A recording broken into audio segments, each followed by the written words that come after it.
So let's start this officially. I am vice president of pretty much a lot of stuff and other stuff, and this is the commissioner of the Santa Lechuga Power League, Rube Furrow. Rube, say hello to everybody. Well, hi everybody, but I'm wondering, whoever made you vice president of anything? I mean, I don't know what, I don't even have a response to that. I've been running this damn thing since 2000. You know, it's like my biggest responsibility over the off season is to just like pull you up out of benders, and like to try and wake you up and let you know that there's an opening day and stuff like that. So I guess I've just assumed I've been the vice president. No, yeah, you're the vice president in charge of Rube Furrow sobriety. That's a tougher job than you know. Yes. So okay, we're gonna do a series of videos over the coming days, and I think on this first one, let's just welcome the potential new owners. Before we get started with that, Can I mention one thing? Yeah. San Francisco Giants, World Series champions, baby, and they will remain world champions until the final pitch, at least until the final pitch of this next World Series of the 2011 season. That is technically true, but are you predicting are they going to read? No, you know what? Stupid Giants. Really? No, it's over for them this year. Why do you say that? Well, they've lost one, Rube, for one thing. Yeah. Their pitching's going to crumble. Yeah, I see nothing but nightmares. Well, but I mean, didn't you see nothing but nightmares last year when? Of course. When August came won. around? Yeah. Mm-hmm. Yeah, you were predicting nothing but hell up until the very end. Yeah. Excuse me, Jay. Francisco Giants world champions. Okay. Well, you had something that you want to talk about, though, huh? Yeah. Oh, God. Let's get to that, shall we? All right, so here's what we got for potential new owners. First of all, Santa Lechuga is as a easy as pie fantasy baseball league where big bucks can be won. Last year alone, we doled out $2,685 across 15 owners. Huh? That's right. That's right. That's good, huh? Yeah. So okay, how does the scoring work? Like just the basic rosters. You know, I've never really figured that out. Well, you came up with it. Okay, well, it's very simple. You select a bunch of hitters and several pitchers, and you earn points for every time one of your hitters hits a home run. You lose points every time one of your hitters strikes out. You earn points every time one of your pitchers strikes out an opposing batter. You lose points every time your pitcher gives up a home run to an opposing batter. And that's it, pretty much, right? It's just emphasizing the power. It's that simple. I've been involved in some of these fantasy leagues, you know, where you have to do the RPI for the SDL, and you have to factor all that crap into what your fantasy league. And no, this is just that simple. It's home runs and strikeouts. That's all we pay attention to. Except, of course, which Hall of Famer is going to die. Explain that a little bit. That's a sort of a side bet, right? You want to choose 5 Hall of Famers. You select 5 Hall of Famers with the expectation that any one of them could die within the season, and if they do, you win the side bet. Yeah, it's very nice. So this year there's a little bit of a change we've done. By the way, you cannot select Doug Harvey for any reason. We want him living for the next 30 years. We're friends of Doug's. We don't want him dying. Everybody else is fair game. But the thing we've changed this year, and Rube, I mean, as apparent vice president, the slight change that we've proposed is you can choose one Hall of Famer more than once if you want. So. And I keep using this example, but if you really want Joe Morgan to die, then you could put him on your roster 5 times and earn 5 of the points. Wow. Yeah, so I'll probably just pick him a couple times and then go for some of the old timers, to fill the other spots. And then the other changes, and you'll like this one, is you remember how Hall of Famers always died just after the season ended? Of course. it's kind of the rule. This year we're going from opening day till opening day of the following year. So that's nice. The death pool, we'll just set the money aside and then pray for them to die any time of the year, not just during the regular season. Well, I don't want the viewers out there to get it wrong. I mean, we do not wish death on any Hall of Famer, but Except for people Joe die, Morgan. and so. No, not even Joe Morgan.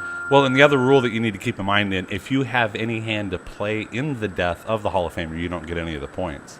So it's not like we really want you to go out and, take them out. We just need them to sort of work through their course of history. So now a couple other things. There's the Creepy Cardinal Pitcher Death Watch pool. And Sue Klinkhammer and I have had a conversation, and we'll post a video up about that. But the key there is they were dying at a rate higher than our Hall of Famers. And so Sue and I have put together another side bet where you pick one Cardinal pitcher on the active roster. Should they die, you end up getting a lot of money. So from Sue and I, that's not part of the Santa Lechuga. That's just me and Sue putting the money down for everybody. Well, yeah, and we might want to reconsider that in the coming year as the world changed it to a creepy California angel. Paul Martin is not going to like that one. No, sorry, Paul. Let's recap then. You need to put 10 hitters, 5 pitchers, 5 Hall of Famers, or one Hall of Famer 5 times, or however you want to mix and match it. You have a creepy Cardinal pitcher. You have a magic number that breaks all tiebreakers. That's right. And I think that's it. Did I get everything there? Yeah, no, it's that simple. Opening day this year is on a Thursday, March 31st. Where the hell did that come from? May I add something? Yeah, please to that? do. You're the commish. That on opening day, the members of the San Francisco Giants will be receiving their World Championship rings. So I think we all should be there for that. Are you planning on being there? No, I'll be busy that day. You really don't care for the Giants now that they've won it all. Yeah, what else is there to achieve? What? You win back to back, so what? You three-peat, so what? You've won. You're the world champions. Something I, as an Indians fan, have never experienced. Yeah, it'll happen someday. All right, well, thanks, Rube, and good luck to everyone in the new season, and come join us. It's a lot of fun. Yeah, it's great. Say that with a little less enthusiasm. Oh, I meant it's great.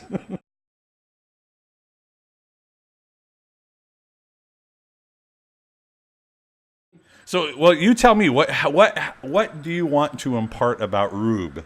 Rube is the commissioner of the Santa Lechuga Power League. He's also the mayor of Santa Lechuga. It's a small mission town in South Monterey County.